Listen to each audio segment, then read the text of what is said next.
And so, when your name is called, you will receive one ballot paper at the table and proceed to the voting booth. Mark your ballot paper and proceed to cast your vote. For clarity, honorable members, a member who wishes to vote shall mark his or her ballot paper by placing a visible mark in the box provided for beside the name of the preferred candidate as a member wishes to vote for. Thereafter, the member should fold the marked ballot paper before leaving the booth and deposit the folded ballot paper in the ballot box. A member who in the process of voting has marked his or her paper in error may, by returning it to the clerk, obtain another ballot paper in its place. The initial ballot paper marked in error shall be marked cancelled and destroyed by the clerk. Honorable members, when it appears to the clerk that all members who are present in the House and who wish to vote have voted and deposited their ballot papers in the ballot box, the clerk shall unlock the box, examine the ballot papers, and having rejected those unmarked or spoiled, report to the House the result of the ballot. May I also notify you, honorable members, that after the clerk has unlocked the ballot box, a member who has not already recorded his or her vote shall not be entitled to do so. The verification and counting of ballots shall take place in the presence of members appointed as agents or representatives by the candidates. For clarity, each candidate is allowed a maximum of one agent or representative for the purpose of the ballot. Honorable members, in line with the requirements of Standing Order 7.1, a person shall not be elected as Speaker unless supported by votes of 2/3 of all honorable members. The House is reminded that this 2/3 threshold is not a constitutional requirement, but a procedural step to ease the election of a Speaker on the first round of the ballot. The procedural threshold applies only to the first round of voting and does not affect the quorum required for the commencement and continuation of the sitting and the election. Honorable members, pursuant to the provisions of Standing Order 7.2, in the event that no candidate is supported by the votes of 2/3 of all members at the first round of voting, the candidate who receives the highest number of votes and the candidate who receives the next highest number of votes shall alone stand for election in the next round. The candidate who receives the highest number of votes in the second round shall stand elected Speaker. Honorable members, we have arranged the voting booths next to the dispatch table. There are 2 booths on each side of the table. Members on my right hand side will cast their ballots in the voting booth placed on the side of their side at the table, and vice versa for the members on my left. Honorable members, before the House proceeds to vote, I wish to remind the House that this particular voting is by secret ballot. Members are not allowed to display their marked ballots to the House or to the galleries. Members from the media are also reminded to observe Rule 3 of the broadcasting rules in the first schedule to the standing orders. And for the avoidance of doubt, the said rule provides as follows, and I quote, "Wide-angle shots of the chamber shall be used during voting and division, and no shot shall be taken so as to show the manner in which a member has voted in any secret ballot. Having explained the voting procedure, I now wish to direct the Chief Sanjara-Tams to open the ballot box and display it to the honorable members.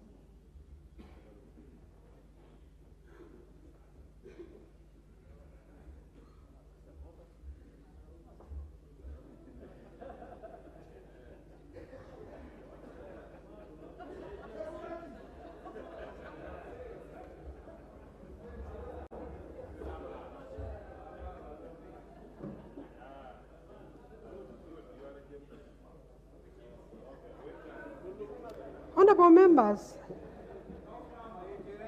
you have witnessed for yourself that the ballot box is empty.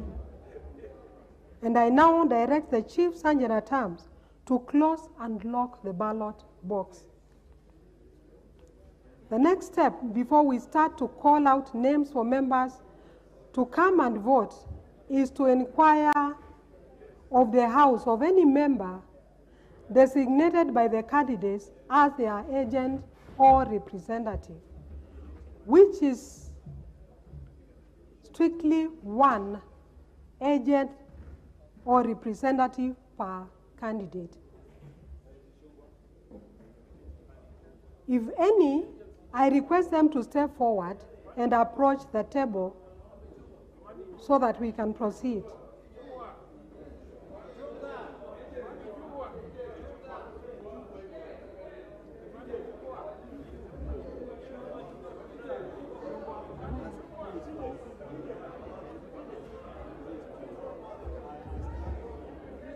Honorable members, who is for Honorable Marende? Okay. Okay. So the Honorable TJ Kajwang. And who is for the Honorable Wetangula? The Honorable Dr. Pukose. Okay. Now,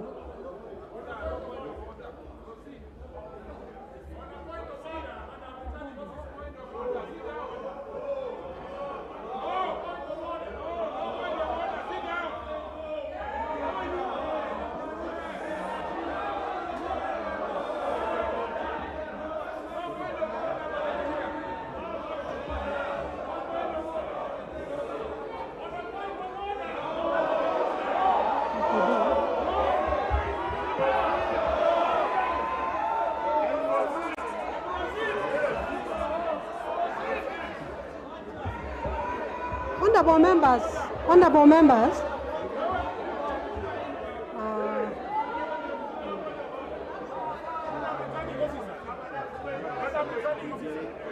we have legitimate issues and interventions to make. You said that after this you are going to call me. That is why I'm asking that you should have allowed us to make interventions. honorable members,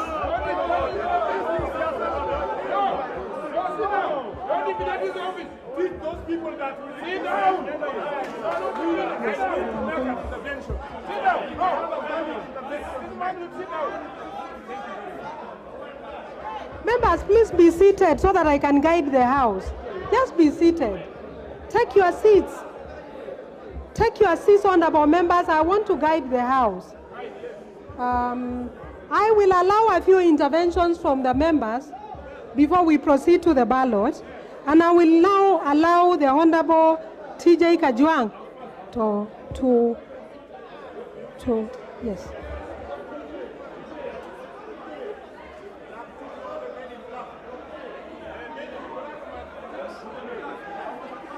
Yeah, I will give you. I will invite you. Just be patient.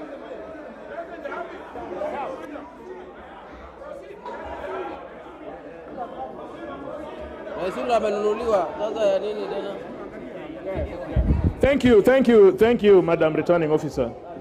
And first of all, because this is the first time we are interacting with the table, we want to thank you for preparing elaborately this House enable to accommodate all of us. I have a constitutional fundamental issue to raise, and members who have been here before and members who are joining us for the first time, this is a debating chamber, and we'll be here for 5 years. And so all the issues that need to be spoken, which the nation needs to know, should be spoken, because that is why we have come, and that is why we took off to present these issues. And so I raise a constitutional fundamental issue on the candidate on the table, which is number 4, Honorable Senator Moses Wetangula, touching Madam Returning Officer. I am sure that when members will keep quiet and listen, they will be able to follow me and be able to respond. And all those issues can be responded to in a very civilized manner. Whether that candidate is legible as a candidate for Speaker. Madam Returning Officer, under the Constitution, Article 103, as read with Article 106, mandates that a person is qualified if that person is not a member of this House, and if he's a member of the other House, he has submitted his resignation to the Speaker. No, just give me time. You are an old man. You are an old man. No, don't say so. Use parliamentary words to me. Now, Madam Returning Officer, as much as I've been able to check out, the member who is number 4 is actually an elected senator of the other House. Now, if he is elected member of the other House, he ought to have presented this resignation to the Speaker. I have learned reliably that that person presented this resignation letter on 9th of August to the Speaker, allegedly to the Speaker of that House. Now, if you look at Article 10, when you look at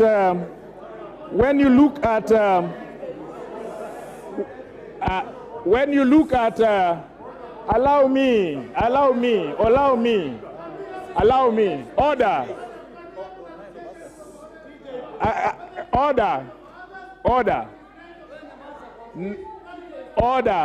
Order. A day after the elections. I'm explaining myself, please. Now, the Speaker to whom he allegedly delivered his resignation letter was already an elected governor. It means according to the Constitution, 103 says that the term expires on 102 at the date of the general election. The term of this House and the term of the other House expired on 8th, not on 9th. The term of the Speaker of that House expired at that time when that person was elected as governor. It means that on 9th, there was no Speaker to whom the candidate would have given his election papers.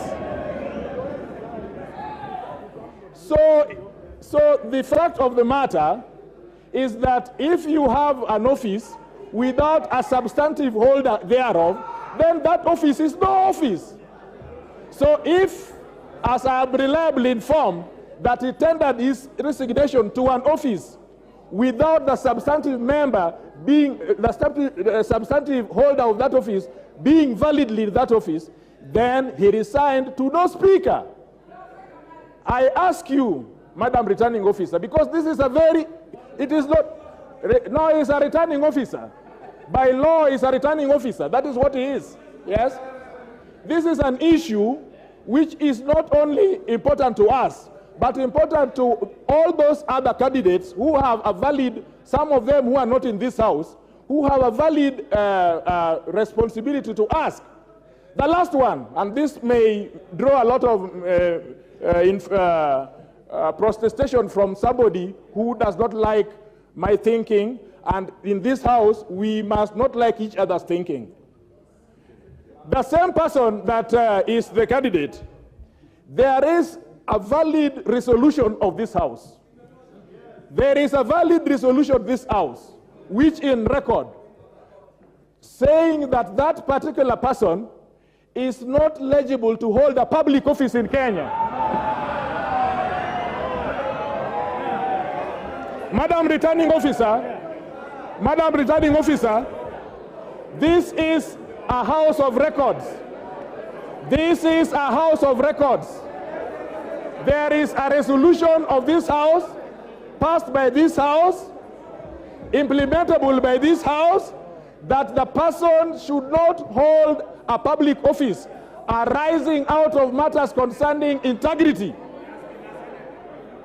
So in both those grounds, I ask you, Returning Officer, to find that one Moses Wetangula is not eligible to be a candidate for the Speaker of this House. I thank you so much. Speaking in this House is very easy.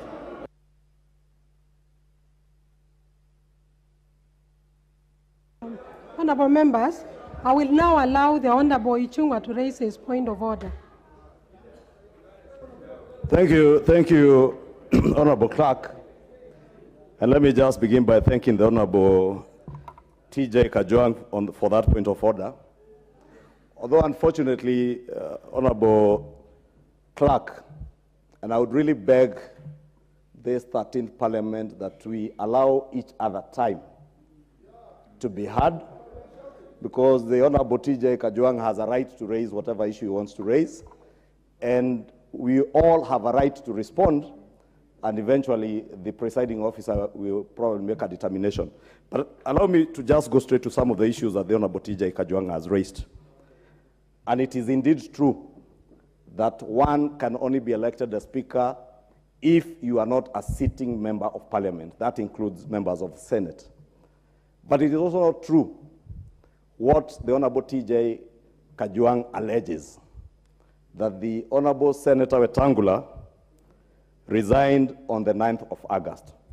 It is indeed preposterous for the Honorable TJ Kajwang to make an allegation in this House that he cannot substantiate by way probably of tabling a copy of that letter that he purports the Honorable Senator Wetangula resigned on the 9th of August.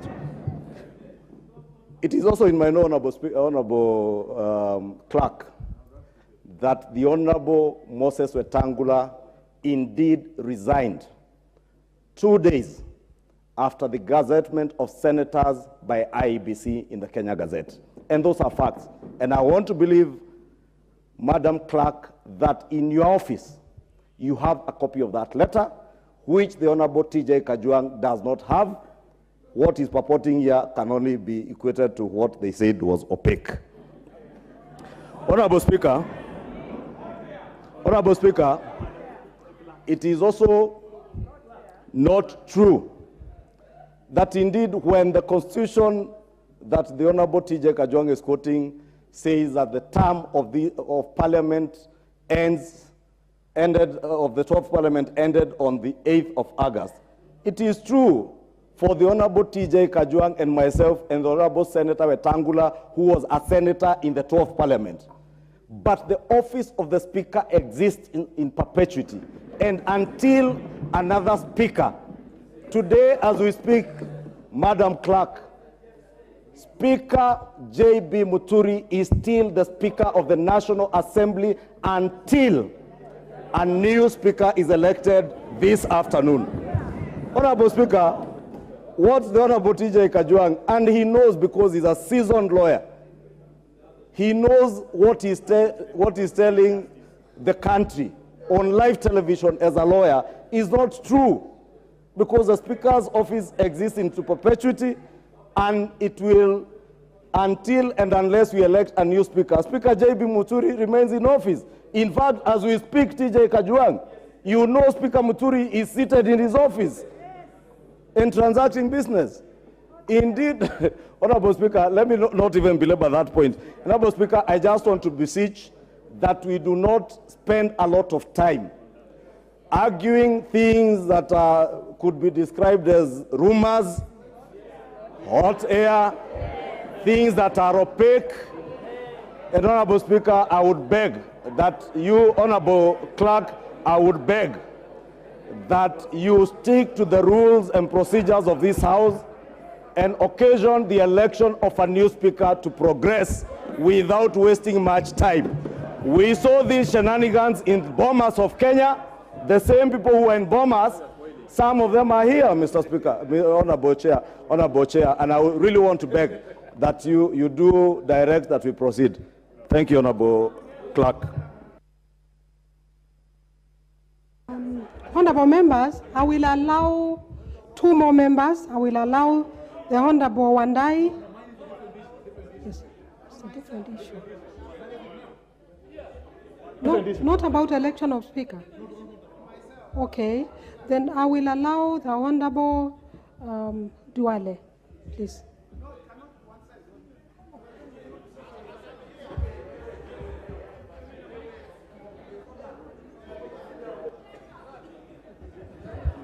Honorable Madam Acting Clerk and the Returning Officer.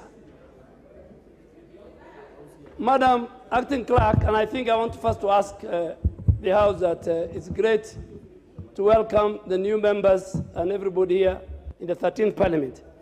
Honorable TJ, and I really want us to listen to each other, and then at the end of the day, we will vote. Honorable TJ raised 2 issues, and Honorable Ichungwa answered 1. Honorable Madam Acting Clerk, I want to refer you to Article 74 of the Constitution.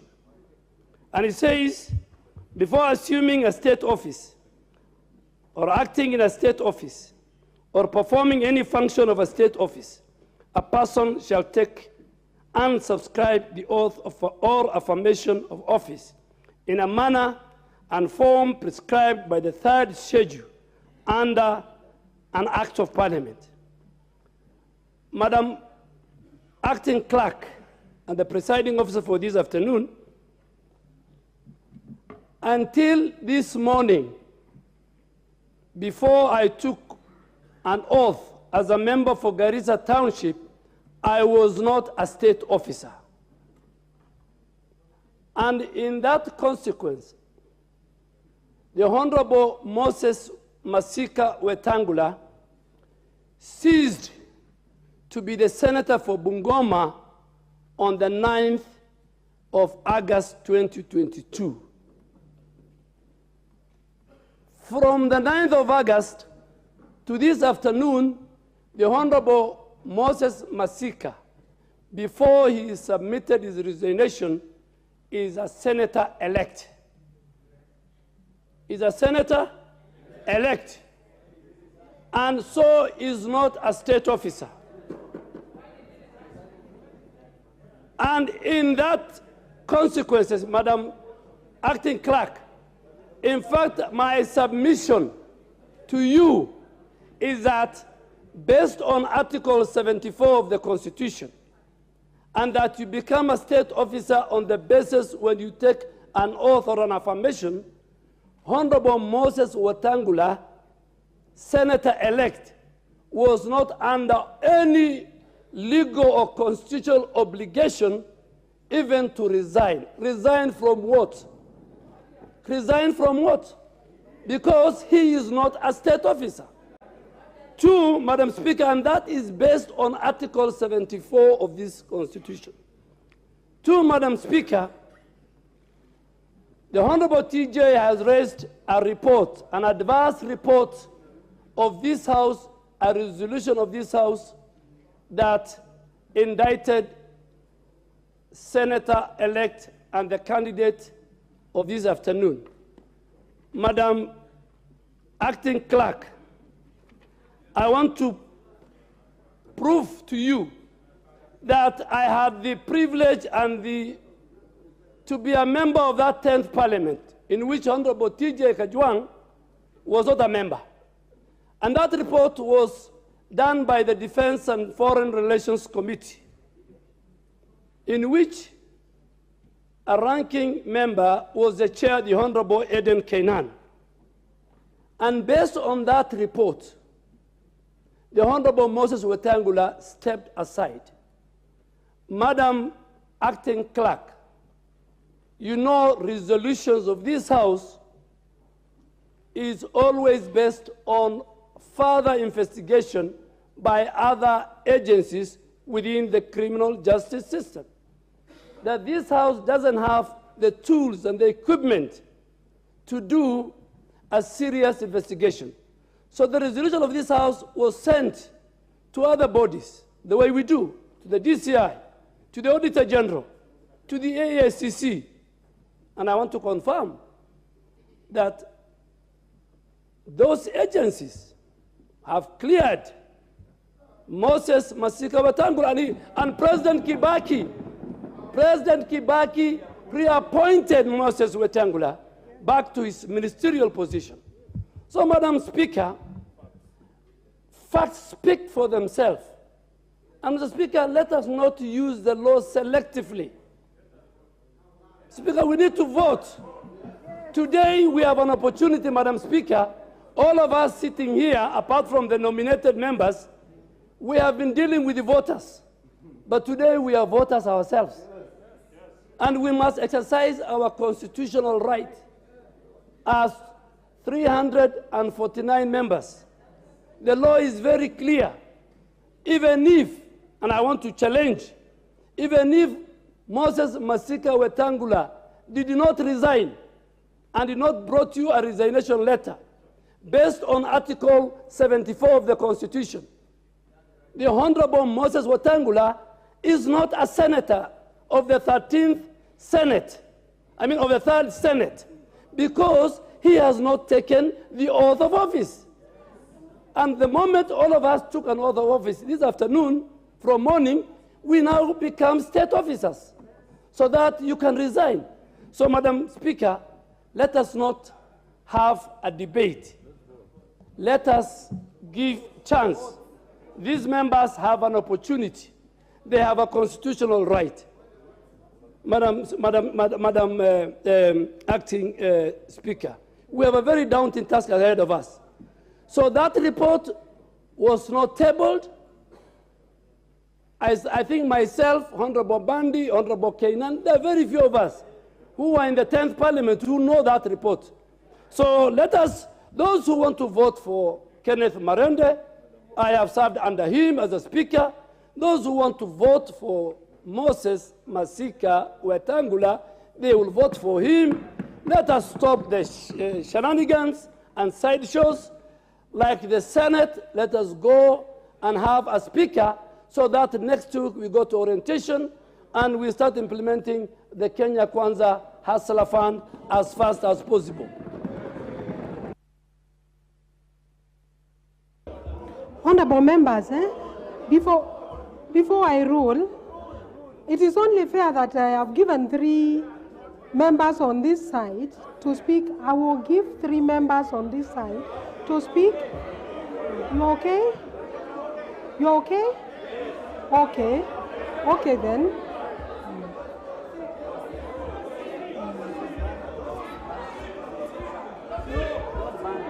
I will allow the Honorable Bandi, please. Let me give the Honorable Bandi. Thank you very much, Madam Presiding Officer.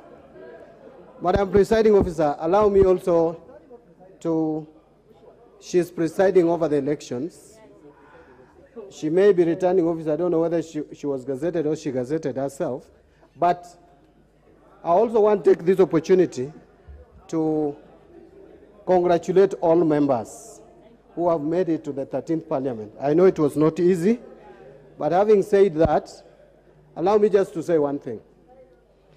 Madam Presiding Officer, this matter, I think, even if it may not be resolved today and we'll proceed and vote, it is something that the people of Kenya needs to look at. At what point would an elected member be considered a member of parliament? By the time, that is your opinion, let me speak my opinion. I'm intelligent enough. Assuming office is not the same thing as being elected. The moment the returning officer in your electoral area pronounces you as elected, it is only the court of law. It is only the court of law which can reverse that decision, whether you take oath of office or you don't take oath of office. Once you have been elected, pronounced as such, gazetted in the Kenya Gazette, as a senator, you become a senator-elect. Whether there is elect after your name or the senator, it is still there. So this is a matter that cannot just be wished away. In fact, I think the people of Kenya made a mistake when we passed this constitution. There is a law, when you look at the constitution, just a minute, when you look at the constitution, Madam Presiding Officer, the constitution speaks to no one can be a member of parliament if you are a state officer, but goes ahead to exempt serving members of parliament from running. Now the same should have happened. I don't see why a sitting member of National Assembly cannot run for the office of the Speaker and resign after being elected. That is what happened in 2008 when Kenneth Otiato Marende was the MP for Emuhaya. So if something is wrong with our laws, we need to accept it. Let us not speak, just take sides. You took an oath just a few minutes ago to protect this constitution. There is a problem in the constitution, we need to fix it. But as it is today, there is gray area. And therefore, Madam Presiding Officer, whether you let Honorable Moses Wetangula run or not, the people of Kenya will have to deal with the elephant in the room, that there is a problem with that provision of the law requiring even sitting members of parliament to resign before they become the Speaker of either House of Parliament. I submit my case. Let us vote. Let's vote. Thank you very much, Acting Clerk. I'd like to thank you. And I just like to say that I believe in freedom of speech. But I just want to rise, Madam Clerk, pursuant to Standing Order number 83, as read together with Standing Order number 107. I'm very surprised that you've been allowing people who have been in this house for some time just to rise on points of order based on no particular order. You know, you know, like my very good friend, Honorable Mbadi, I respect him a lot, but he just rose on no point of order. But you know, there was no debate. There's no debate. There is no bill. There is no bill in the House, Madam Acting Clerk. I would like to say this. One, Madam Clerk, you have issued a statement. My very good friend, the Honorable TJ Kajwang, who is a lawyer like myself, he knows that once you have issued a statement, your statement is either factual, in accordance with this House and standing orders and the Constitution, or he gives further information that he has. But he cannot bring third-rate hearsay into this House to challenge your statement. You know, your statement cannot be challenged on the basis of what somebody has heard. You must produce documentary evidence to countenance your statement. In the absence of that, Madam Clerk, you should rule everybody out of order. May I read, Madam Clerk? According to Standing Order 107, a member commits an act of disorderly conduct of that member if he deliberately gives false information to the House. We were told that Senator Moses Wetangula resigned on the 9th of August. That information has not been given to us here. And you just allowed that member just to sit. And he's a very senior member in the bench, of the bar. And I have a lot of respect for him. My submission, kura tutapiga, where we are going to vote. My submission, Madam Clerk, in the absence of any documentary evidence contrary to your statement, I submit that we vote. Thank you.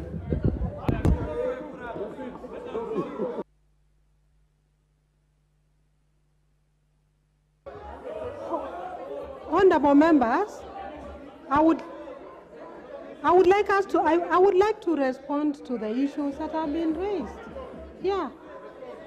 So members, if you could be silent, I will respond on the matters that have been raised concerning one of the candidates who is standing for election. And I want to respond as follows, generally, especially on the matters that have been raised by the Honorable TJ Kajwang, who has asked a question about a person who is elected as a member of parliament, and in this case, a senator, whether this senator is eligible for election as a speaker. And I have also listened to the various submissions on the matter by the members who have spoken from both sides of the House. I have also looked at the relevant provisions of the Constitution and the law, and I now wish to communicate my findings on this matter. Honorable members, Article 106(1)(a) of the Constitution provides that there shall be a Speaker of each Parliament who shall be elected by the House in accordance with the standing orders from among persons who are qualified to be elected members of Parliament but are not such members. The relevant qualification for election as a member of Parliament are set out in Article 99(1)(a) and (b) of the Constitution. That is, that the person is registered as a voter and also has satisfied any educational, moral, and ethical requirements prescribed by the Constitution or by an Act of Parliament. Additionally, Article 99(2) provides that a person is disqualified from being elected a member of Parliament if that person is a state officer or a public officer other than a member of Parliament, has at any time within the 5 years immediately preceding the date of election held office as a member of the Independent Electoral and Boundaries Commission, has not been a citizen of Kenya for at least the 10 years immediately preceding the date of the election, is a member of a county assembly, is of unsound mind, is an undischarged bankrupt, is subject to a sentence of imprisonment of at least 6 months as at the date of registration as a candidate or at the date of election, or is found in accordance with any law to have misused or abused a state or public office, or in any way to have contravened the provisions of Chapter 6 of the Constitution. Honorable members, let me just go through my finding. First thing I would want to say about the issues that have been raised by members is that on the 5th of September, after the candidate submitted his nomination papers, the candidate in question, pursuant to Standing Order 5 of the National Assembly Standing Orders, I did write to the Independent Electoral and Boundaries Commission seeking confirmation as to whether this particular candidate is qualified to be elected as a member of Parliament under Article 99 of the Constitution, and whether or not is such a member. In a letter dated 6th, please just listen. In a letter dated 6 September 2022, the Independent Electoral and Boundaries Commission wrote back to me, confirming that pursuant to Article 99 of the Constitution and Section 24 of the Election Act, Number 24, 2011, Moses Masika Wetangula is a registered voter.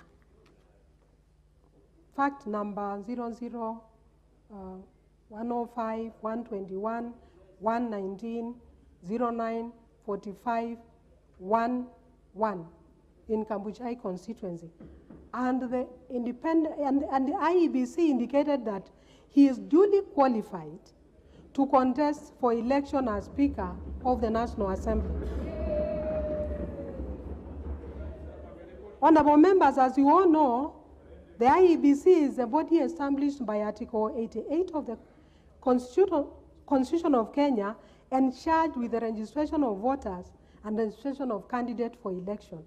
So the determination by the Commission is formally on record in my office.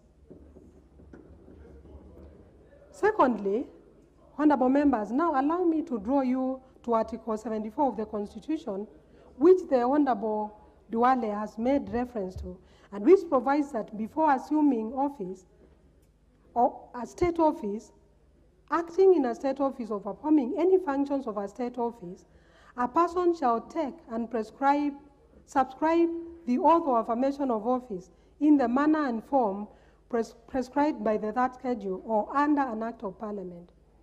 It should also be noted that the third schedule to the Constitution sets out various forms of national oaths of affirmation for state officers, including the one for members of parliament.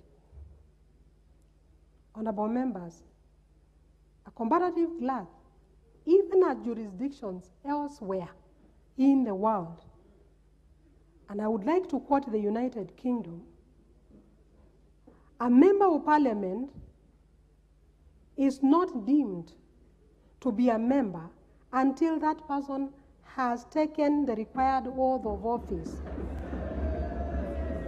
In the United Kingdom, honorable members, members of both houses of parliament are required by law to take an oath of allegiance to the crown, and MPs cannot take their seat, speak in debates or vote or receive a salary until they have taken oath of affirmation. In fact, in the UK, the seats could be declared vacant if you make such a mistake. And in the United States of America, the Constitution also requires members of the Congress to take and to be bound by an oath of office of affirmation as such. So members usually take the oath before they have assumed office. In view of the stated provisions of Article 74 of the Constitution, members, it is clear that a person who has been elected to serve as a member of parliament retains his status as a member of the public until they assume office as a member of parliament by taking or subscribing to the oath or affirmation of a member of parliament as set out in the third schedule to the Constitution. And lastly, honorable members, let me finish.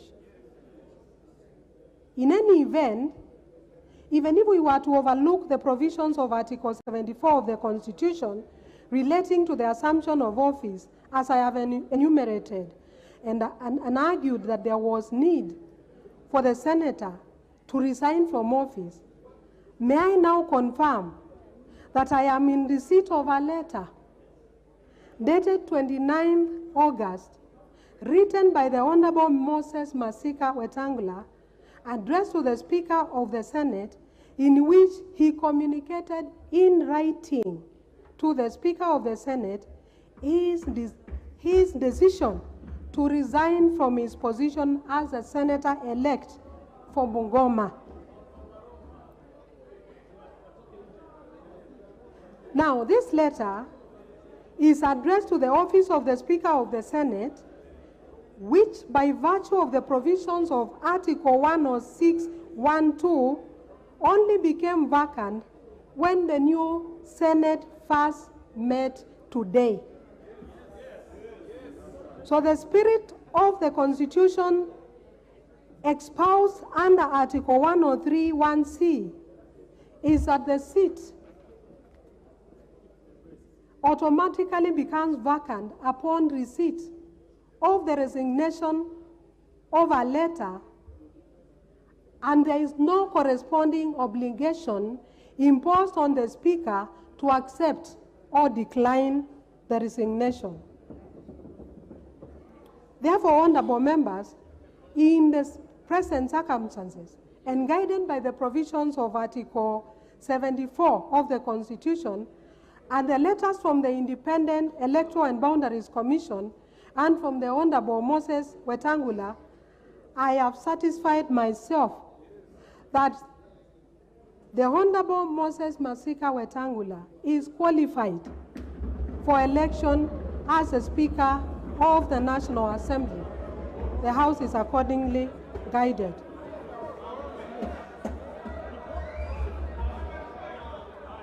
Honorable members, I would like us now to proceed.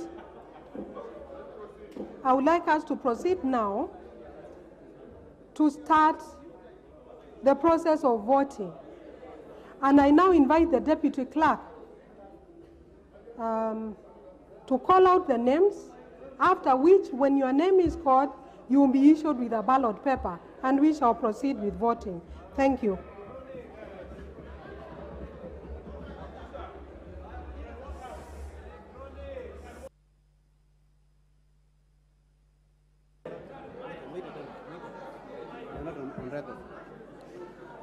Duale Aden Bare.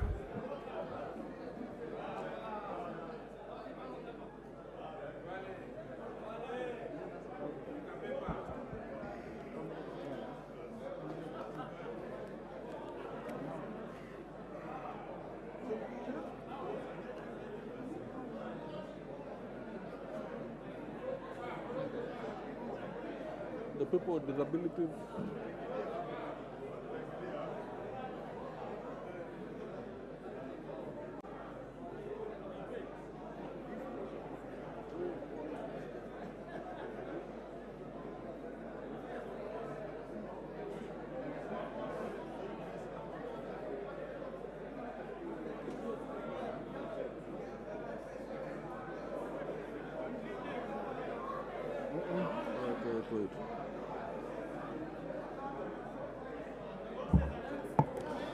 Ngongo John Badi.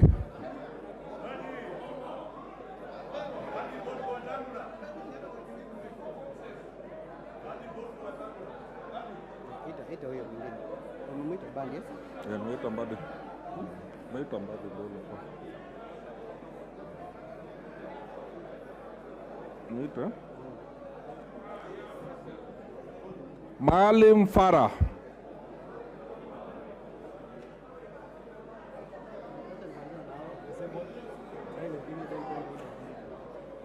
Maisha.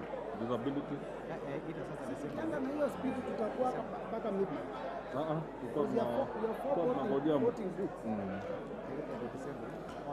Mumo Rose Museo, Wetangula Timothy Wanyonyi, Lomwa Joseph Samal.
It's a must that somebody gets to card round one. Sure. And then we'll go to round two.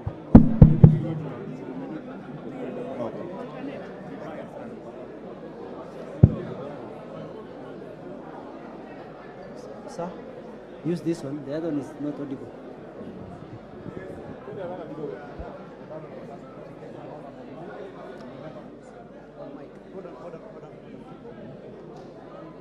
We need to take the boxes to these two members.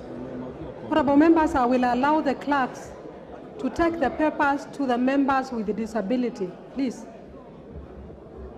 That is the Honorable Lomwa Joseph Samal, the Honorable Masara Peter Francis, and the Honorable Koskei Jackson, and also the Honorable Mumo Ross Museo.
Chumuel Samuel Moroto, Rai Samuel Gonzi, Welie Adan Keinan.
Ahmed Shakil Ahmed Shabir, Hassan Abdi Yusuf, Kiunjuru Festus Mwangi, Lokuton Joseph.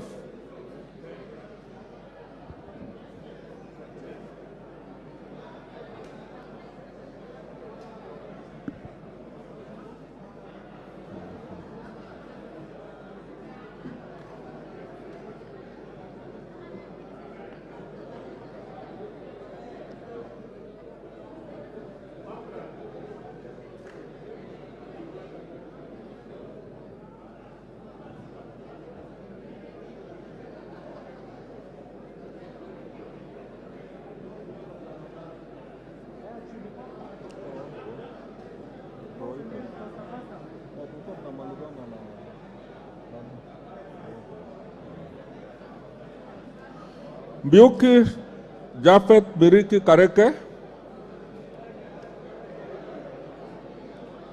Odhiambo Mili Grace Akot, Sirma Musa Cherutich, Wanjala Rafael Sauti Bita.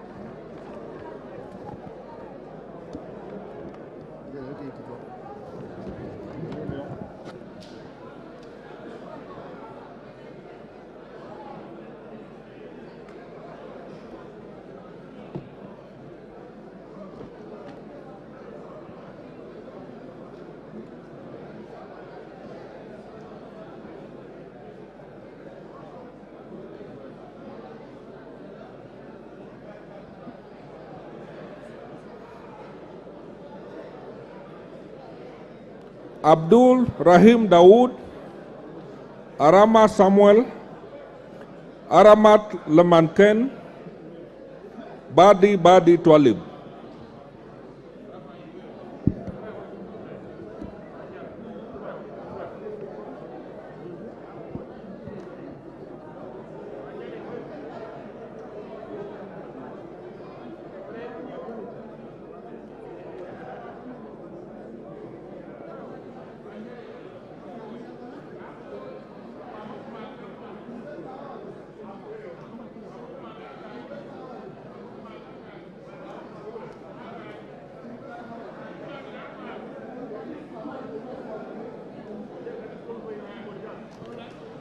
Bowen David Kagongo, Chege Sabina Wanjiru, Chepkonga Kiprono Samuel, Chesebe Fred Kapondi.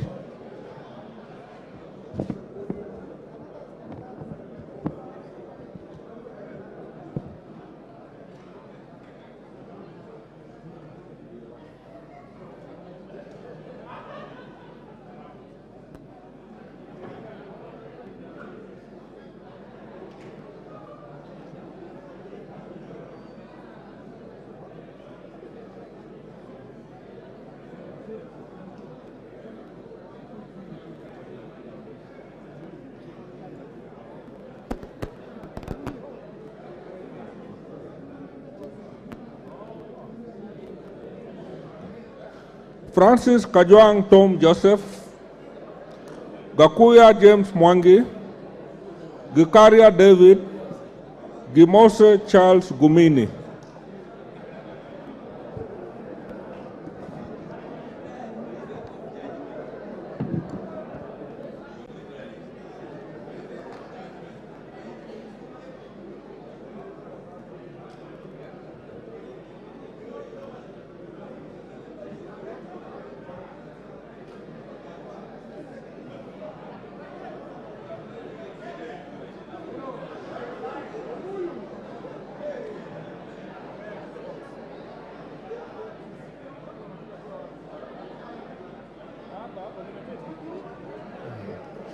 Ichungwa Anthony Kimani, Injendi Moses Malulu, Kaluma George Peter Opondo, Kanchori Elijah Memusi.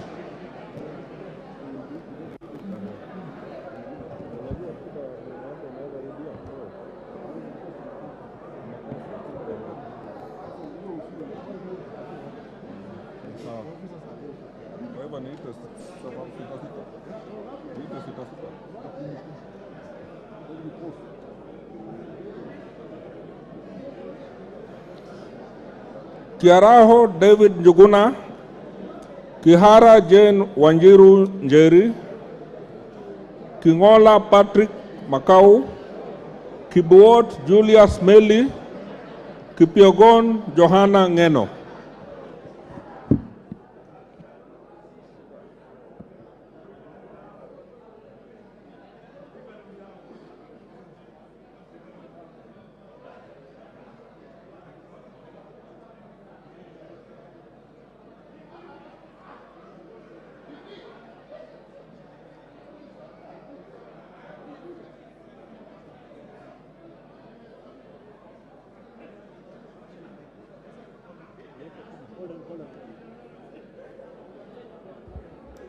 Honorable members, a question has been raised by a member.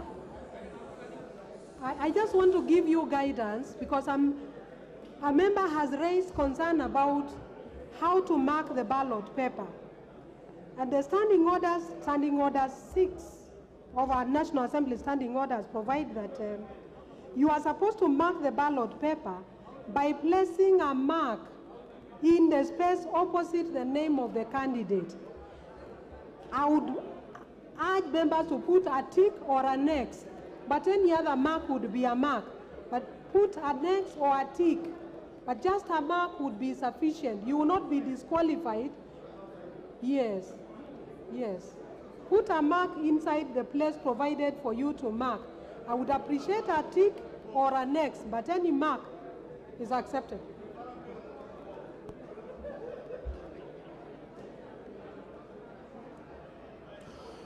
Kombe Harrison Garama, Correres Sara Paulata, Koi John Waluke, Koyo James Onyango, Langat Benjamin Kipkurui, Balu Jessica Nduku Kiko, Boko Mishi Juma Hamisi, Mbui Robert, Mohammed Junaid Sheikh Nur, Mule Stephen Mutinda.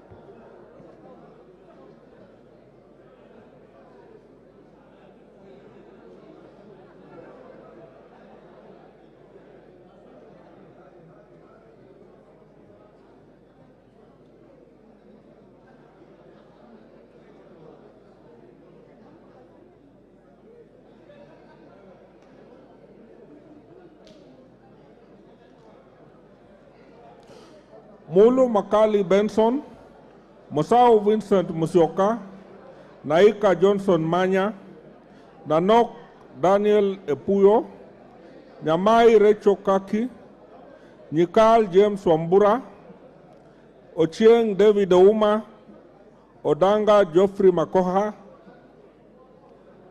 Oduor Christine Ombaka, Ogola Gideon Ochanda.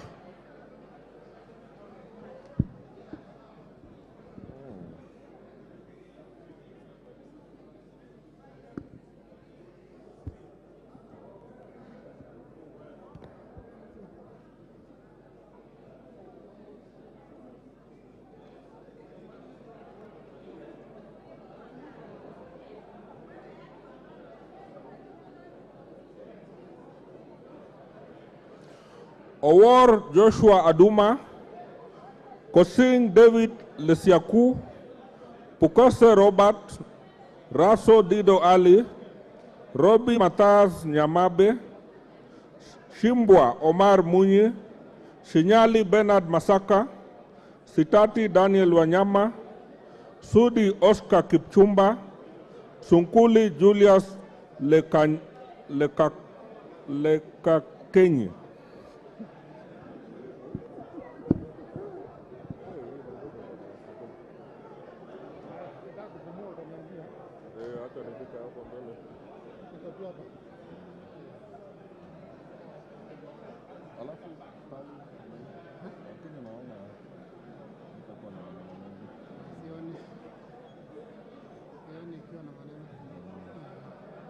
unaona walishindwa Senate.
Wahome Alice Mudhoni, Wandai James Opio, Wangwe Emmanuel, Wanyonyi Ferdinand Kevin, Cholule Liza Chipkorir, Lesuda Josephine Naisula, Wanjira Martha Wangari, Aburi Lawrence Mpuru, Muhia Wanjiku.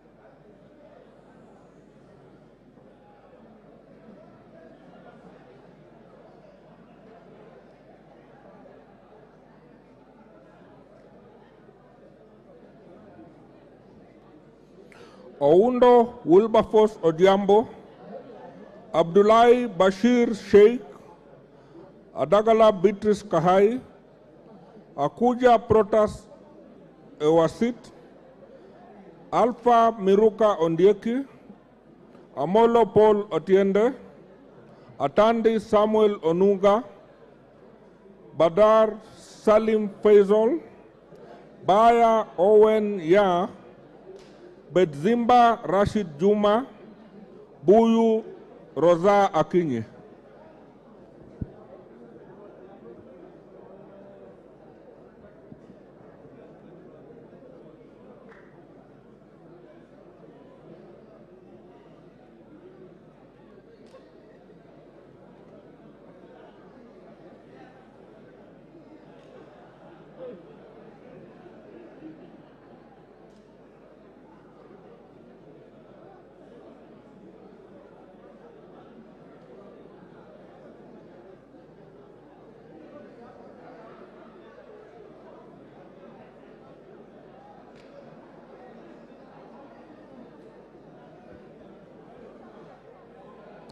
Chege John Kiragu, Chepkwoni Charity Katambi, Gachobe Samuel Kinudia, Gatiru Benjamin, Gitari Joseph Gachoki, Gitau Faith Wairimu, Gidinji Robert Gichimu, George Macharia Karioki, Gogo Lilian Achieng, Guyo Ali Wario.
Another batch of 10.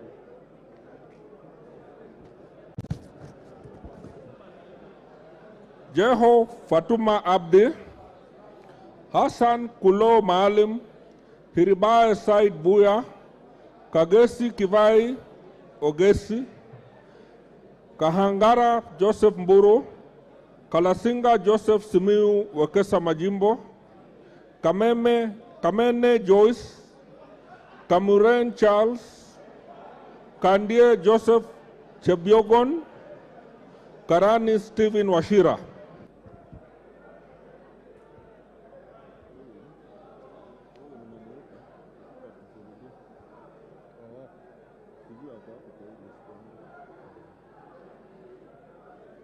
Already have a minute.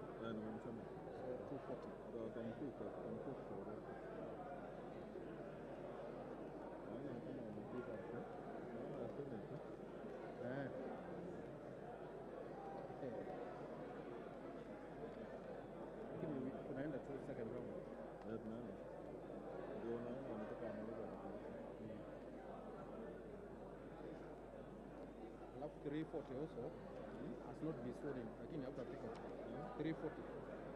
Not sworn in. 2 Bidu Mohammed. She was not sworn in.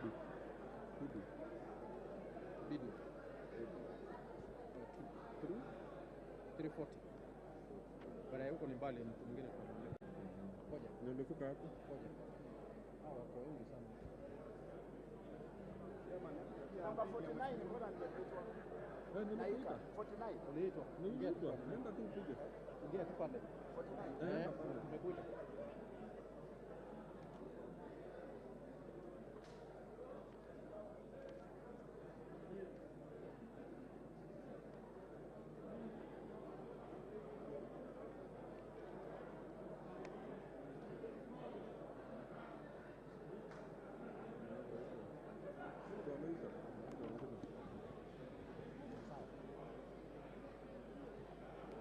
Karemba Eric Muchangi, Kasalu Irene Modoni, Kasait William Kamket, Katana Paul Kahindi, Kemei Justice Kipsang, Kemero Maisori Marwa, Kimani Francis Kuria, Kimulu Joseph Kivinda, Kingara Simon Nganga, Kirima Moses Buchine, Kitty Richard Ken Chonga.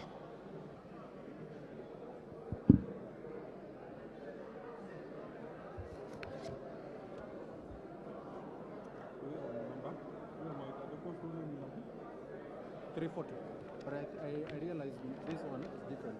It's different. To be Bidu Mohammed. Around 340 or 341.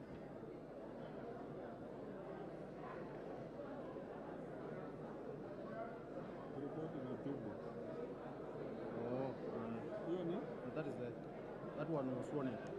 One has not been sworn in. It's 340 also. I don't know why. Same number. Yeah. Not sworn in.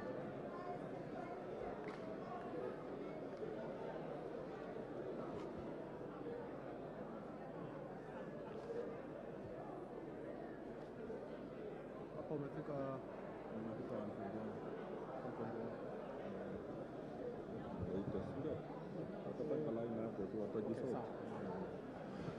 Koech Nelson, Kosgei Hilary Kiplangat, Kwenya Duku Zakari, Jackson Leku Montare, Peter Lochakapong, Luyai Kalebamisi, Mawade Julius Musili, Bai Nimrod Bituka, Mizigi Lydia Haika, Mohammed Ali.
Momanyi Innocent Obitu, Mwangina Jerusha Momanyi, Mushira Michael Mwangi, Muhanda Elsie, Muiruri Mudama Stanley, Muhwana Titus Hamala, Muli Fabian Kule, Muliung Gideon Mutemi, Murugara George Gitonga, Rindikiri Mugambi.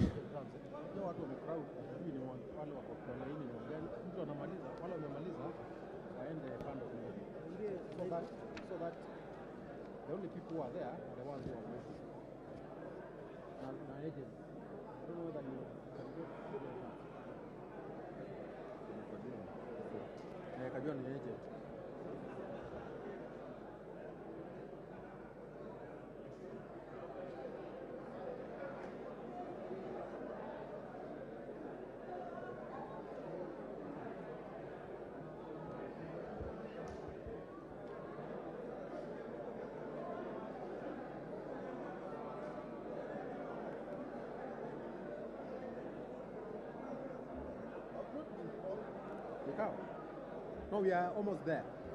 We are almost there. We are almost there. Members, please, Mutua Didima. I would like to request the members who have voted to clear the voting area so that we are able to allow other members to vote. Thank you.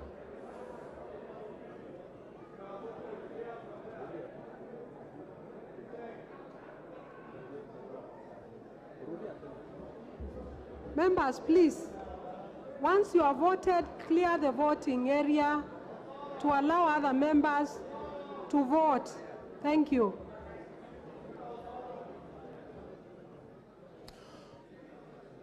Mutua Didimas Wekesa Barasa, Mutunga John, Mwakuona Danson, Mwale Nicholas Tindi, Mwalika David Mboni, Mwanyanje Gertrude Mbeyu, Mwirigi John Paul, Nabulindo Peter Oscar, Dungu George, Nganga Alice Wambui.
Ngikolong Nicholas, Nguna Charles Ngusia, Joroge Mary Wamaua, Ntwiga Patrick Munene, Nyamita Mark Ogola, Nyamoko Joash Nyamache, Nyenze Edith Veti, Nyoro Samson Ndindi, Zamba Tadeas Kidua, Zengu Paul Musimi.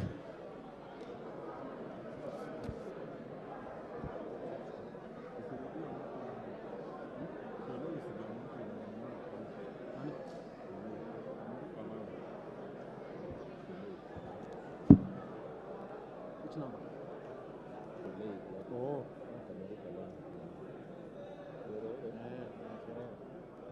Hiyo ndio tayari. Shida sana.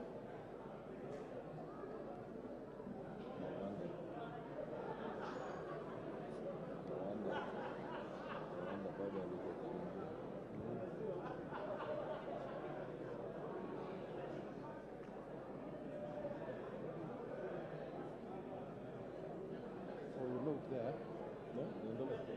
No, nasema tutanote kwa Bo Shule that she has voted.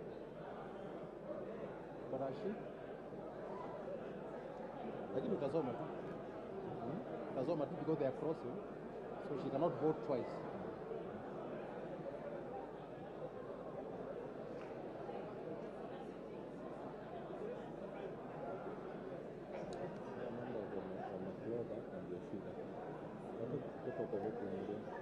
Yeah. I think you can call another note. Yeah.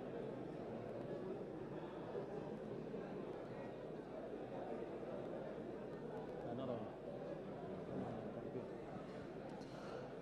Ndioka Erastus Kivasu, Obare Eve Akinyi, Obo Ruwaida Mohammed, Odege Tom Boya, Odhiambo Elisha Ochieng, Odoyo Okelo Jared, Oku Edward Kaunya, Okwame Andrew Adipo, Oluosh Anthony Tom, Omboko Milemba Jeremiah. Choka utasema. Eh?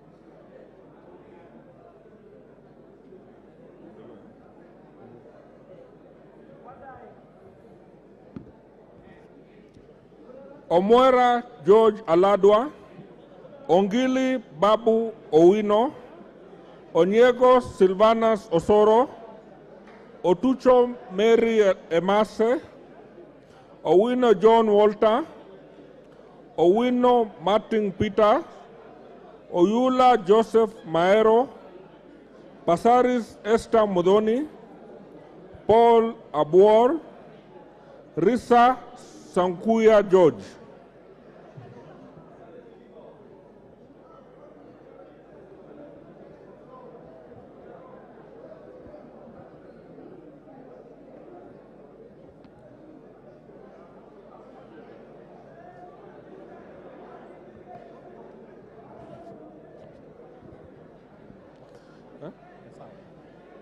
Sane Ibrahim Abdi, Sholei Gladys Bose, Shurie Abdi Omar, Sitenei Janet Jepkomboy, Tandaza Kasim Sawa, Tongoyo Gabriel Koshal, Tonui Joseph Kipkoske, Washira Rahab Mukami, Wamasukuru James Gidua.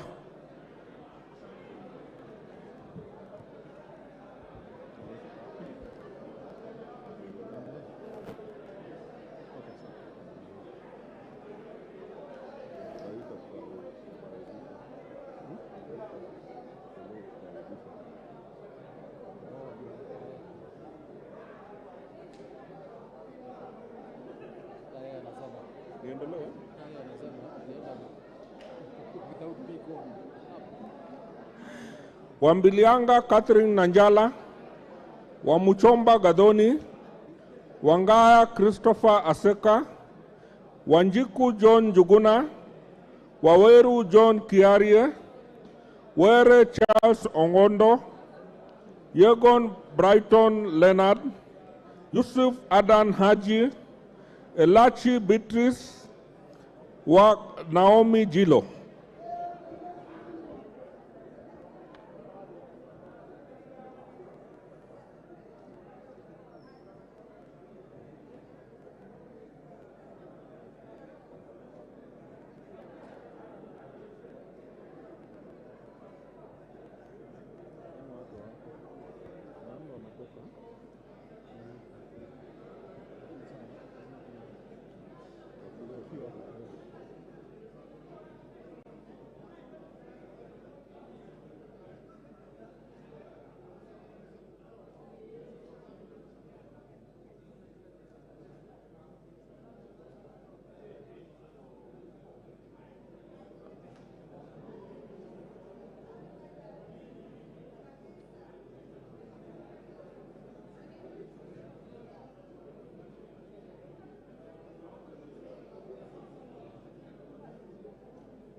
Sagon Florence Jematia, Abdi Ali, Abdi Hamis,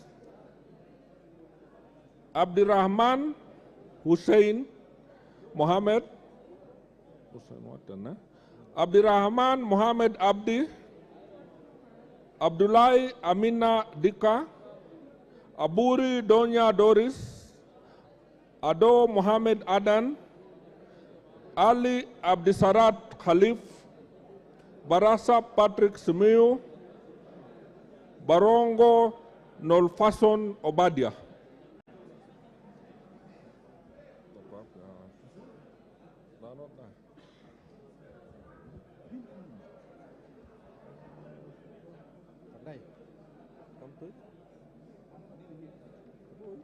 No, Liquid and Vile, I think it was consultations allowed.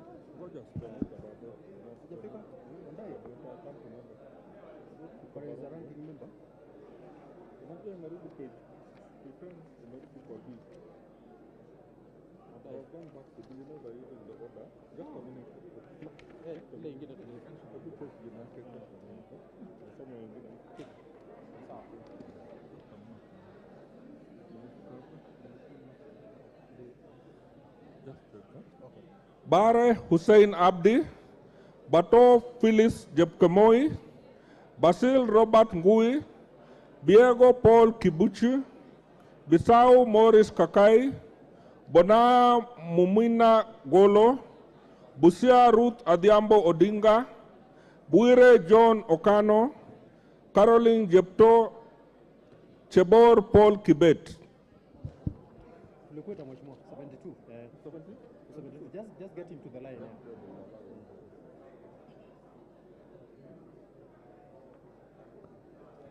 Yeah, come on.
Cherorot Joseph Kimutai,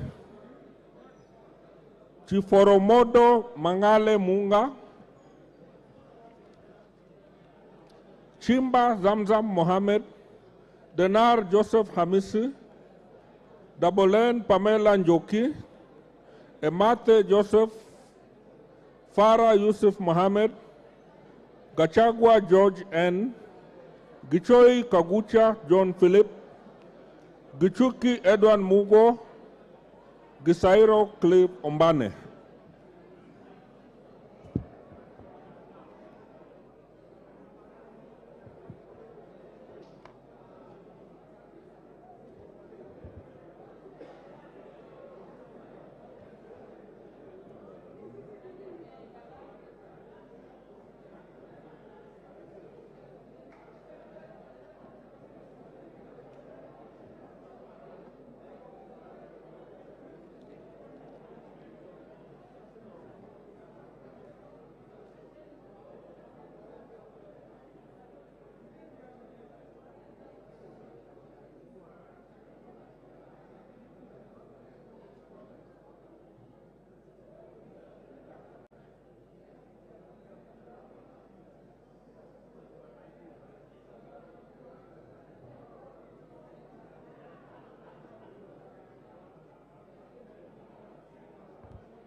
Guyo Ade Wario, Hamisi Kakuta Maimai, Haro Abdul Ibrahim, Harun Suleka Hulbale, Ikana Frederick Lusuli, Ikiara Dorothy Modoni, Iraya Joseph Wanaina, Idinji Shadrach Mwiti, Jaldesa Guyo, Jeho Fatuma Abdi.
Jihanda Zahia, Kagiri Jen Wangeshi, Kagombe Gabriel Gatuka, Kahugu Eric Mwangi, Kailemia Elizabeth Karambu, Karauri Ronald Kamuiko, Karito Kiili Daniel, Kasiwai Rael Chepkomoi, Kimei Beatrice Chepngeno, Kode Felix Odiwar.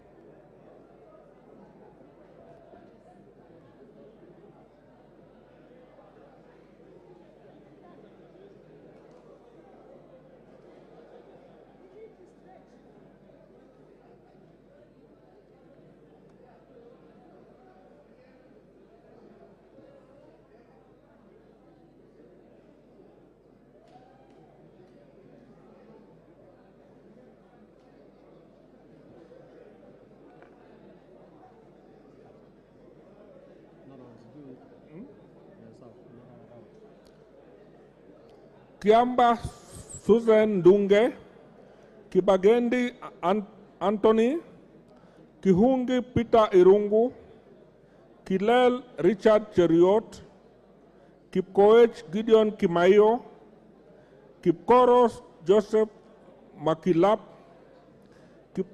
Kiplagat David, Kipngor Ruben Kiborek, Kiprono Mutai Alfred, Kirwa Abraham Kipsang, Kitani Marien Chebet.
Kitilai Olentutu, Kitur Bernard Kibor, Koech Victor Kipngetich, Komingoi Kibet Kirui, Koril Adams Kipsanai, Yakub Ado Kuno, Karuria Elijah Njore Njoroge, Lelmengit Joseph Kipto Koske, Lengarus Pauline.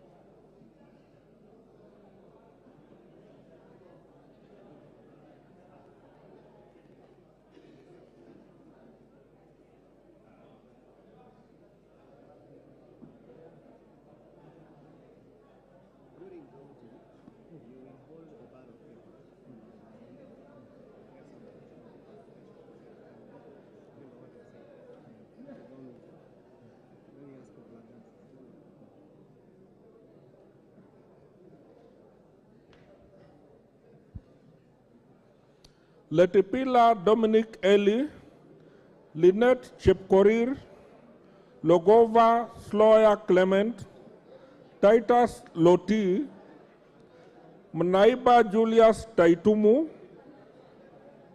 Michelle Mohamed Sood, Maina Betinjeri, Maina Jen Jeri, Maina Mwago Amos, Maingi Mary, Makali John Okwisia, Mamwacha Onchoke Charles.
Hapo. 1, 2, 3. Yeah, 3. Manduku Daniel Ogwoka, Marubu Monica Mudoni, Masito Fatuma Hamisi, Madenge Duncan Maina, Mayaka Irene Nyakerario, Mnyazi Amina Laura, Mogaka Stephen, Mohamed Abdikatir Hussein, Mohamed Adan Daudi, Mohamed Ulmkar Haron.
Mohamed Fatuma Zinabu, Moka Nyakundi Jafot, Mrembo Irene Joki, Mugabe Innocent Maino, Muge Cynthia Chepkoskei, Mukunju John Gitonga Moniki, Mulana Geoffrey Ekesa, Mule Caleb Mutiso, Munyoro Joseph Kamau, Mpe Anthony Kenga.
Muradha Ann Wanjiku Mugo, Muriu Wakili Edward, Murumba John Chikati, Mutuse Mwengi, Mwafrika Augustine Kamande, Mwalio Joshua Mbiti Mutua, Mwangi Geoffrey Wandeto, Mwangi Teresia Wanjiru, Mwenje Mark Samuel Muriithi, Nabi Nabwera Daraja, Nabuin Paul Ekwom, na Moit John Ariko.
Nduyo Susan Ngugi, Nebat Bernard Muriuki, Ngitit Cecilia Asinyen, Nguro Onesmus Ngogoyo, Omanyo Catherine Nahabi, Omondi Karoli, Orero Peter Ochieng, Oron Joshua Odongo, Osero Patrick Kibagendi.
Osogo Bensuda Joyce Atieno, Oyugi Dick Maungu, Pareyo Agnes Mantaine, Ruku Geoffrey Karaoke Kiringa, Ruto Julius Kipleting, Sakimba Parishina Samuel, Salasia Peter Kalerwa, Sankaire Lea Sopiato, Shake Peter Mbogo, Sheikh Umar Kar Kasim, Sigei Francis Kipiogon Arab.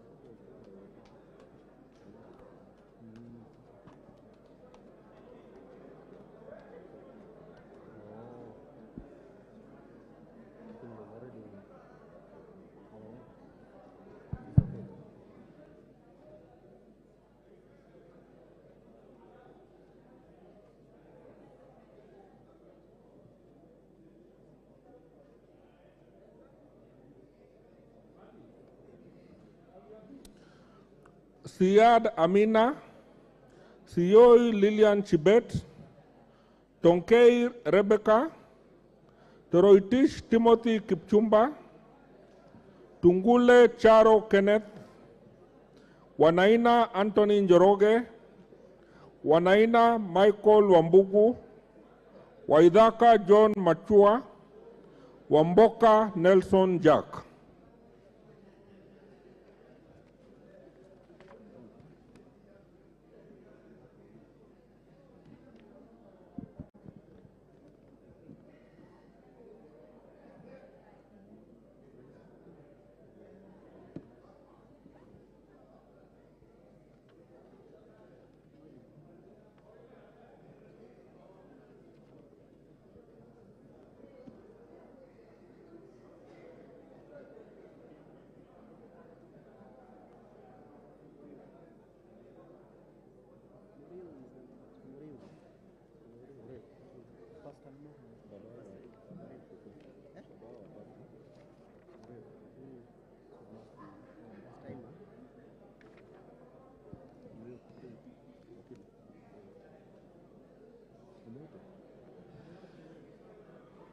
Wanyonyi Martin Pepela, Yakub Farah Sala, Yegon Richard Kipkemoi.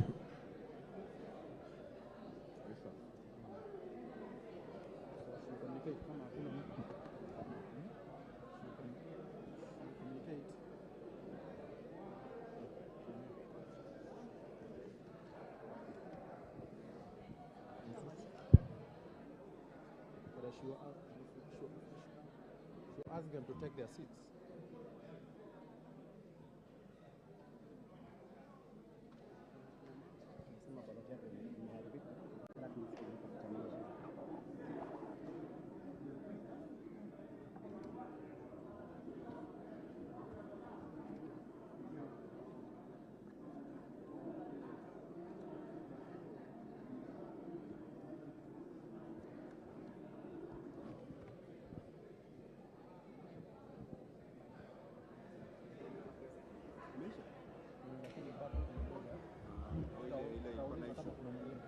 Honorable members,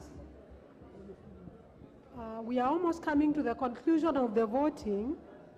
Before we do that, I have received a request from one member, the Honorable Murio Wakili, a member for Gatanga.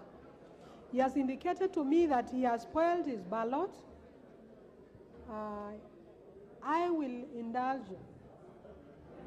to be issued with another ballot. I have the ballot that he had already marked, and I will proceed to cancel this ballot. Now I have cancelled it, and I have destroyed it. No, I am not. Yes. We were not hard on the matter, and I had raised objections on it. Yes. He has, honorable members, the member has not cast this ballot. But he has So made because a decision. The person has clearly marked the box, and he has not marked two boxes. since he has not cast his vote and he has made the request, Look at the standing order. and he is the voting. standing order says in error. You have to prove that it is in error. Look at that standing order. Refer to it. No. Ngoja kidogo. I'm doing my work as an agent. Look at that. It means you have to show that it is in error. Honorable members, to the best of my knowledge, voting is you vote by will. You vote for who you desire to vote for. So I will allow the member to pick another ballot and vote The guy voted elsewhere. according to his will. Yes.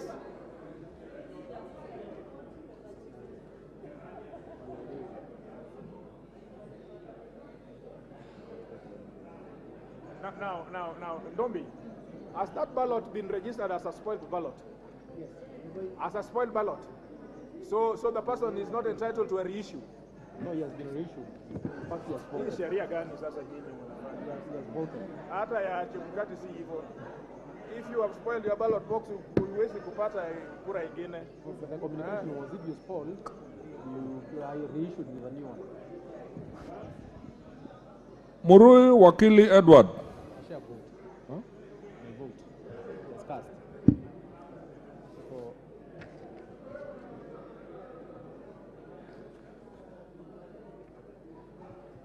we should continue to the next. Ule share vote. Yeah, sawa. So, I'm a vote. So, you next go to the next. Confirm whether there is. Honorable members, is there any other member who has not voted and would like to vote? Any other member present in the chamber who has not voted and would like to vote?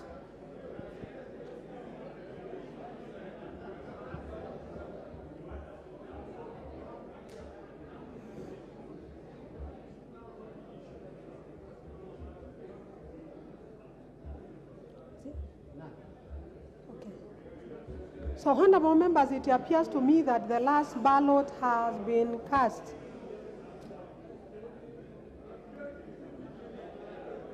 However, if there is any member who has not voted, he or she may now step forward and vote.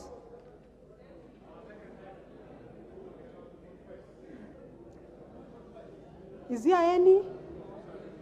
Okay, there is none. So, honorable members, pursuant to Standing Order 6.6, it does therefore appear to me that every member present who wishes to vote has voted. Now, therefore, I invite the two agents, one for each candidate, to come forward and witness the counting. Witness accountable. Nenda hapa chini.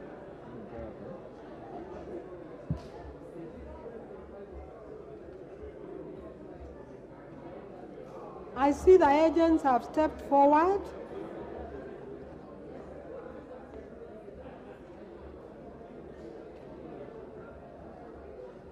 I now order that the ballot boxes be unlocked for examination of the ballot papers.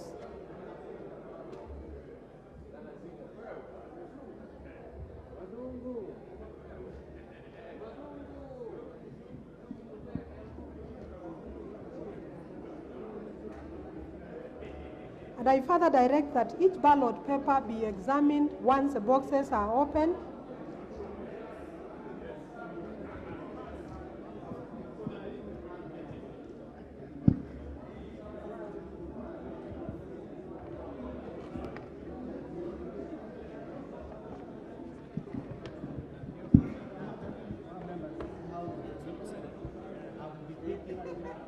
Officers, please proceed to count and tally the votes.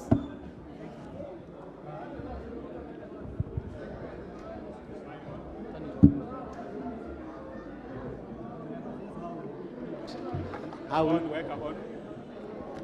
it on? Okay. this is how we'll do it. I'll be picking a ballot paper. I display it. I read out the name. I display it. And then we have two officers who are holding the ballot papers. One is holding for Honorable Marende. The other officer is holding for Honorable Tutangula. We have officers here who are also doing tallying. But at the end, we will also count again, one by one. Is that in order? That's okay. Good. Allow those clerks who are there To tally what? Yes. You tally the totals. Give us your tally. Yes. Okay. Moses Masika Wetangula. Yes. Right? Who is holding Masikas? You can't be behind. Sit here. So that full view. The other officer should be there also. Moses Wetangula.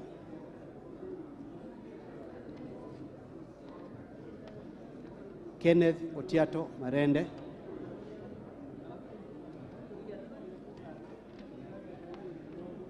Moses Masika Wetangula.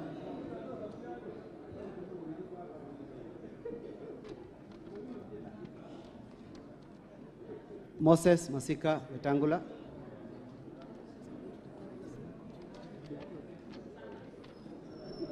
Kenneth Otiato Marende.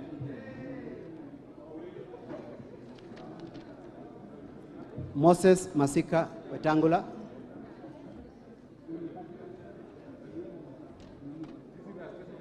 Moses Masika Wetangula.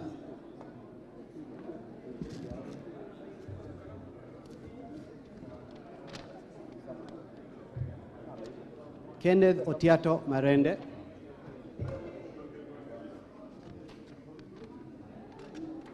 Wetangula.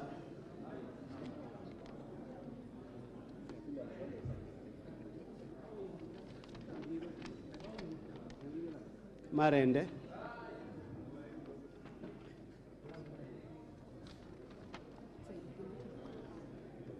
Marende.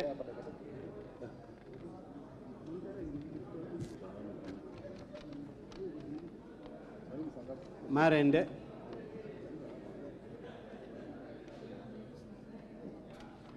Could members kindly clear from here? We only want the officers and the tellers. Members kindly clear from here.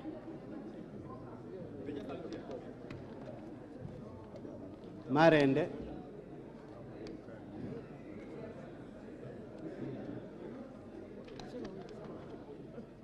Wetangula.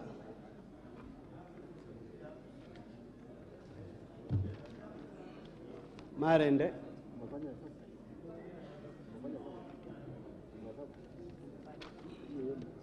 Wetangula.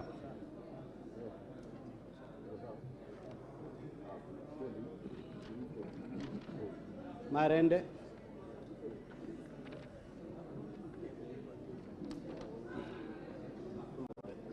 Wetangula.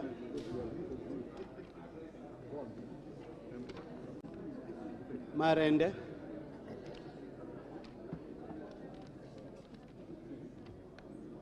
Marende. Marende. Marende.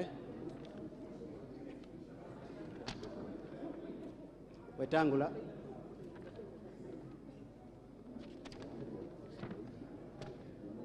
Wetangula. Wetangula.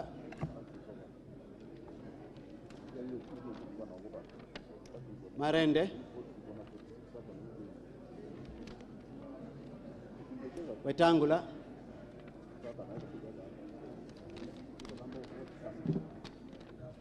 Wetangula.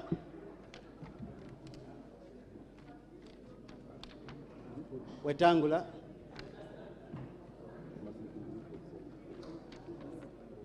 Wetangula.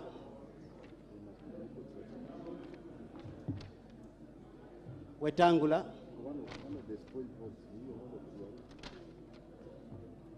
Wetangula. Marende.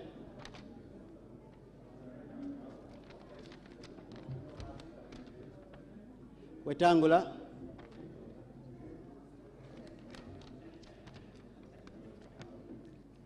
Marende.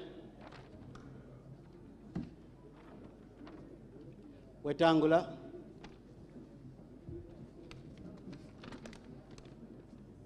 Wetangula. Marende.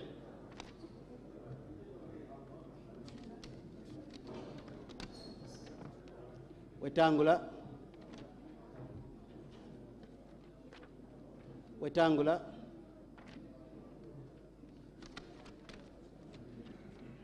Wetangula.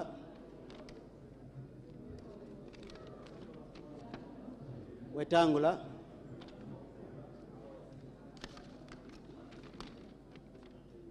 Wetangula. Wetangula. Please push back a bit. Kindly. Wetangula.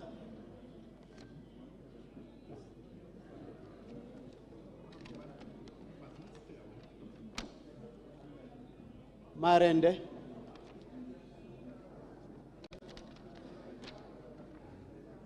Wetangula. Wetangula.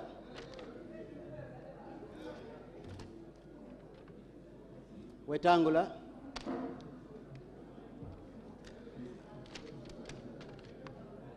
Marende.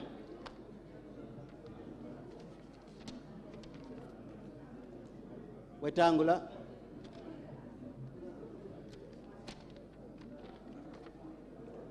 Marende. Marende. Wetangula.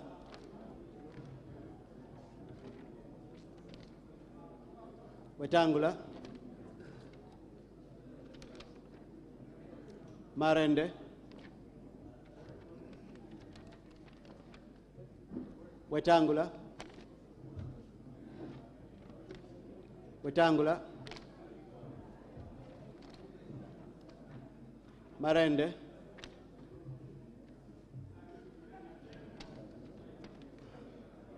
Wetangula. Wetangula. Wetangula.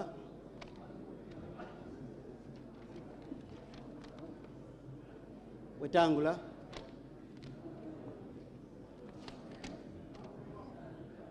Marende.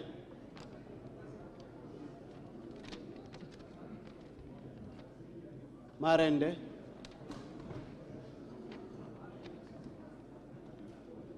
Wetangula. Wetangula.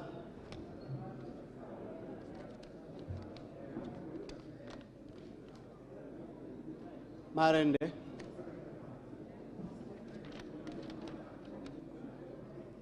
Wetangula, Marende,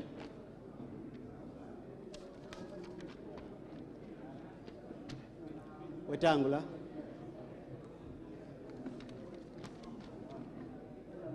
Wetangula,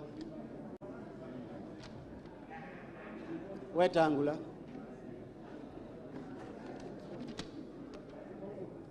Marende, Wetangula,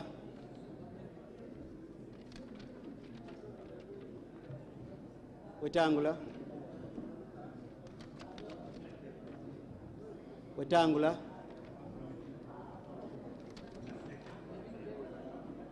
Wetangula, Marende, Wetangula, Wetangula, Wetangula, Marende,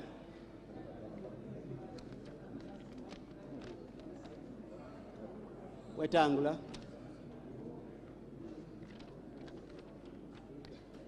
Wetangula,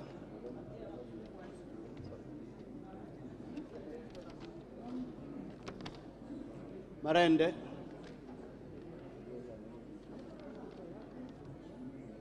Marende,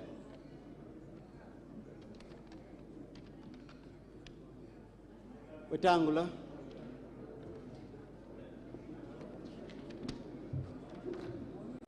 Marende,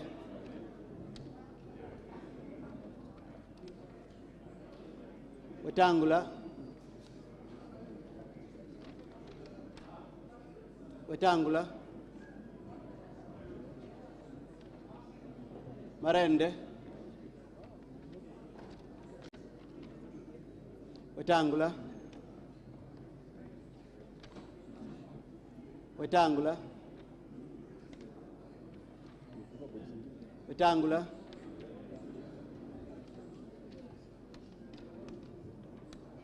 Marende,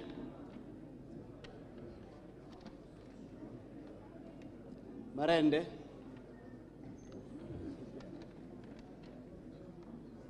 Wetangula,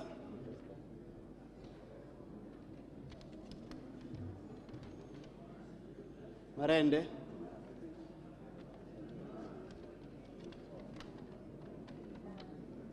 Wetangula,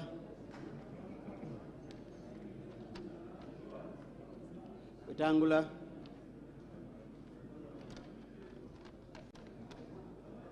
Marende,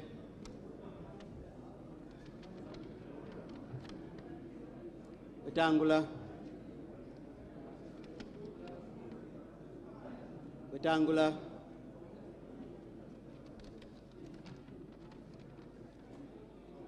Marende,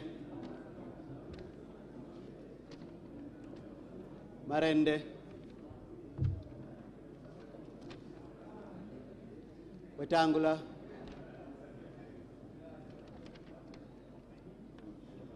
Marende,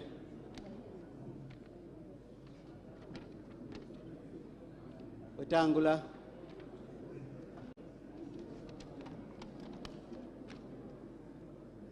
Marende,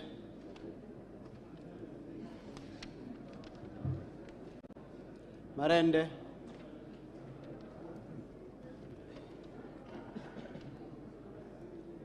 Wetangula,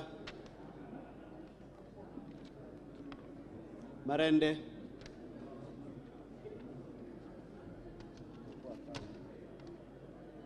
Marende, Wetangula,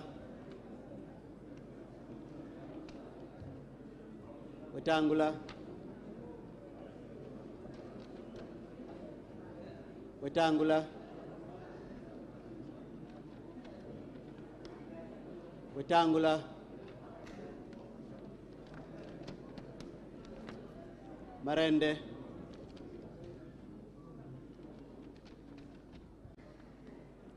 Wetangula, Marende,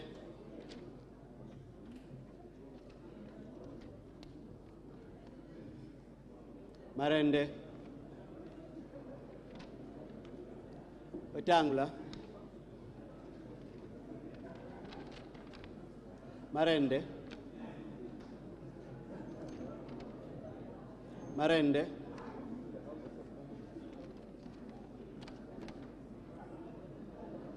Wetangula.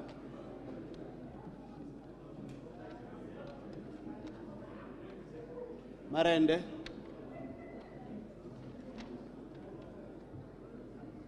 Marende. Wetangula.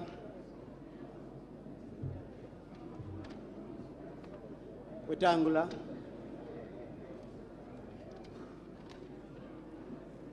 Wetangula.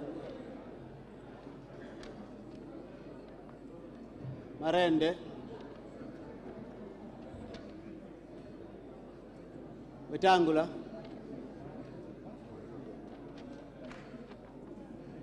Wetangula.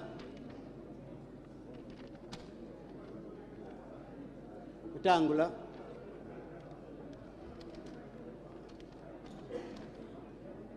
Marende. Marende. Wetangula.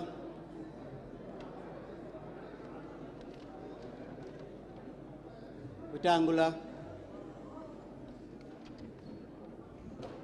Wetangula. Wetangula.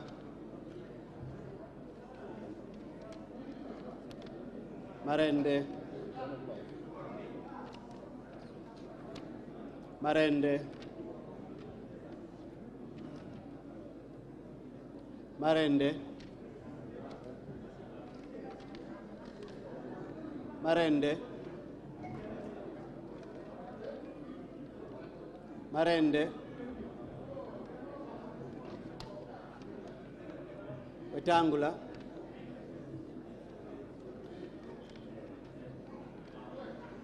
Wetangula.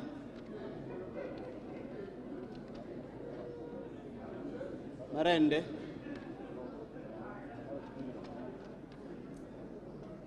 Wetangula.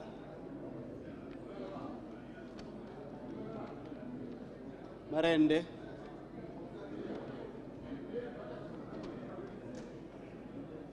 Wetangula.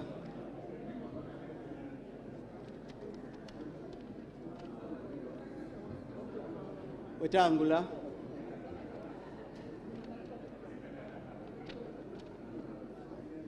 Wetangula.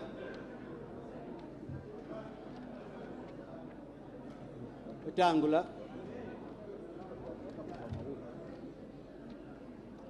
Marende.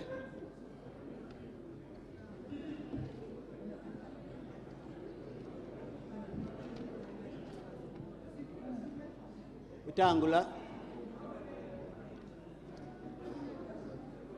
Wetangula.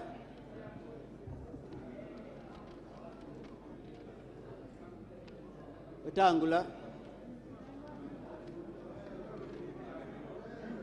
Wetangula.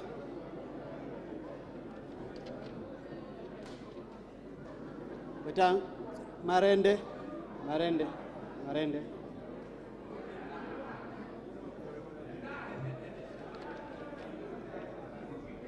Wetangula.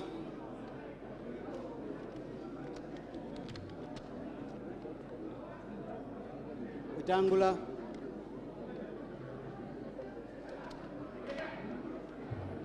Wetangula. Wetangula. Marende. Marende.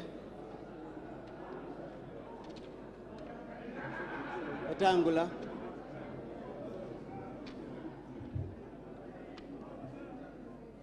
Wetangula. Wetangula.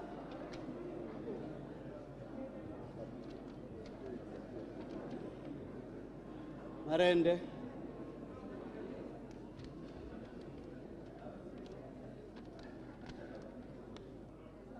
Wetangula.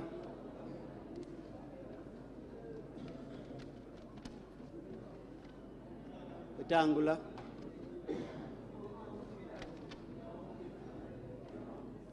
Wetangula,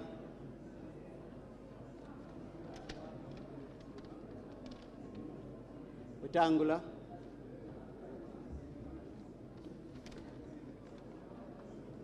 spoiled.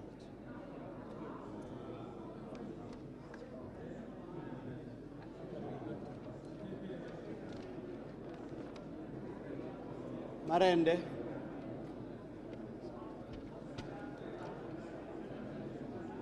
Wetangula,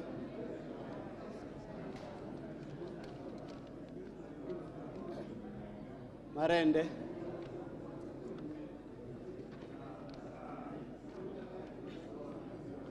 Marende,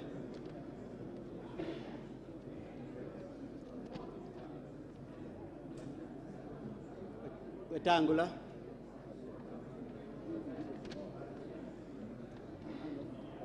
Wetangula,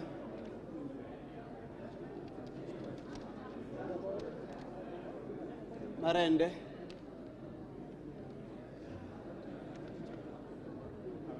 Marende,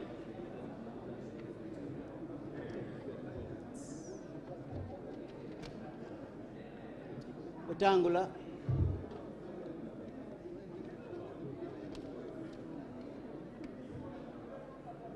Marende, Wetangula,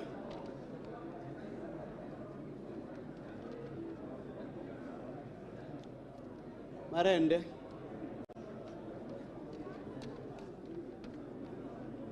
Marende,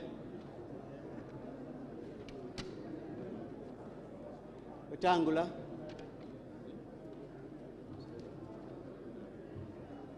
Wetangula, Marende,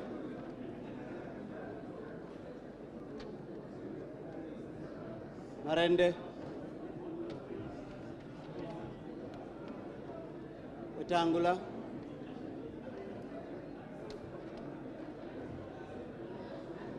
Wetangula,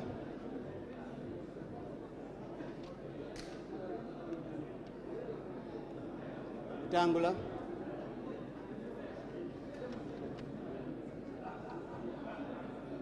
Wetangula,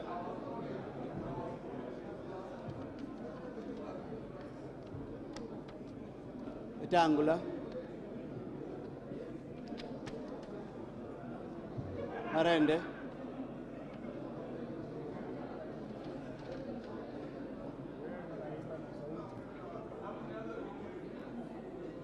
Wetangula,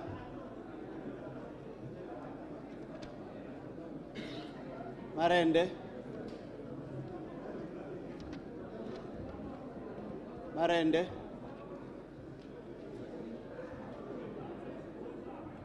Marende,